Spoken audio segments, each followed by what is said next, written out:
মা বোনদের সচ্ছলতা দিতে বিএনপি ফ্যামিলি কালচারের পরিকল্পনা করেছে বলে জানিয়েছেন দলটির চেয়ারম্যান তারেক রহমান। সাবেক প্রধানমন্ত্রী বেগম খালেদা জিয়ার রুহের মাগফিরাত কামনায় রাজধানীর টিএনটি মাঠে করাইলবাসীর আয়োজনে দোয়া মাহফিলে অংশ নিয়ে একথা বলেন তিনি। ক্ষমতায় গেলে করাইলবাসীর জন্য আধুনিক আবাসনের প্রতিশ্রুতি দেন তারেক রহমান। বিএনপি মানুষের জন্য রাজনীতি করে বলে মন্তব্য করেন তিনি। আরও জানাচ্ছেন হুমায়ুন কবির। গণতান্ত্রিক আন্দোলনের আপসীর নেত্রী ও সাবেক প্রধানমন্ত্রী বেগম খালেদা জিয়ার রুহের মাগফিরাত কামনায় রাজধানীর টিএনটি মাঠে দোয়া মাহফিলের আয়োজন করে করাইলবাসী। এতে অংশ নেন বিএনপির চেয়ারম্যান তারেক রহমান ও তার স্ত্রী জুবাইদা রহমান সহ করাইলের বাসিন্দারা। দোয়া পূর্ব সংক্ষিপ্ত বক্তব্যে বিএনপি চেয়ারম্যান তারেক রহমান তার বাবা শহীদ রাষ্ট্রপতি জিয়াউর রহমান ও মা বেগম খালেদা জিয়ার শাসনামলে দেশের মানুষের কল্যাণে শিক্ষা, স্বাস্থ্য, খাল খনন সহ বিভিন্ন ক্ষেত্রে অবদান তুলে ধরেন। দোয়া মাহফিল অনুষ্ঠান এমন একজন মানুষের জন্য আজকে আপনারা আয়োজন করেছেন।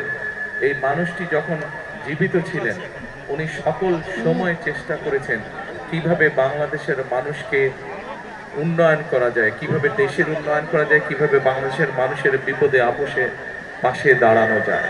শহীদ রাষ্ট্রপতি জিয়াউর রহমান যখন জীবিত ছিলেন উনি যখন দেশ পরিচালনা করেছেন সেই সময় আমরা দেখেছি কিভাবে উনি খাল খনন করেছিলেন, সেই খাল দিয়ে পানি এসেছিল এবং সেচ ব্যবস্থা সহ বিভিন্ন উপকার মানুষ পেয়েছিল সেই খাল খননের মাধ্যমে। বিএনপি সরকার গঠন করলে মা বোনদের সচ্ছলতা আনতে ফ্যামিলি কার্ড দেওয়া সহ বিভিন্ন পরিকল্পনার কথা তুলে ধরেন দলটির চেয়ারম্যান। পাশাপাশি করাইলবাসীর জীবনমান উন্নয়নে পুনর্বাসন সহ বিভিন্ন সুবিধা দেওয়ার কথাও বলেন তিনি। সচ্ছলভাবে যাতে চলতে পারেন আমরা মা বোনদের জন্য ফ্যামিলি কার্ড নামে একটি কার্ড দিতে চাই। আল্লাহ যদি আমাদেরকে তৌফিক দেন যাতে করে মা বোনদের উপকার হয়, আল্লাহ তাআলা যদি আমাদেরকে তৌফিক দেন আমরা সেই কৃষকদের জন্য কৃষক কার্ড নামে একটি কার্ড দিতে চাই, যার মাধ্যমে তাদের কাছে আমরা কৃষির সুবিধা পৌঁছতে চাই।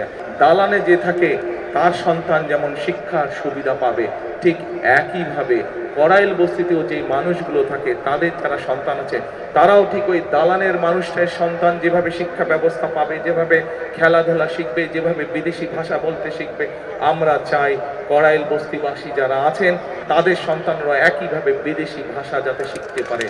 এ সময় শহীদ রাষ্ট্রপতি জিয়াউর রহমান, সাবেক প্রধানমন্ত্রী বেগম খালেদা জিয়া ও ছোট ভাই আরাফাত রহমান কুকুর পাশাপাশি গণতান্ত্রিক আন্দোলনে নিহত ও ২৪-এর গণ অভ্যুত্থানে শহীদদের আত্মার শান্তি কামনায় বিশেষ মোনাজাত করা হয়। নেতাদের জন্য কল্যাণ, আমাদের লিডারের জন্য কল্যাণ তুমি আসমান থেকে ফয়সালা করে দিবে মাওলা। হুমায়ুন কবির, মোহনা সংবাদ, ঢাকা।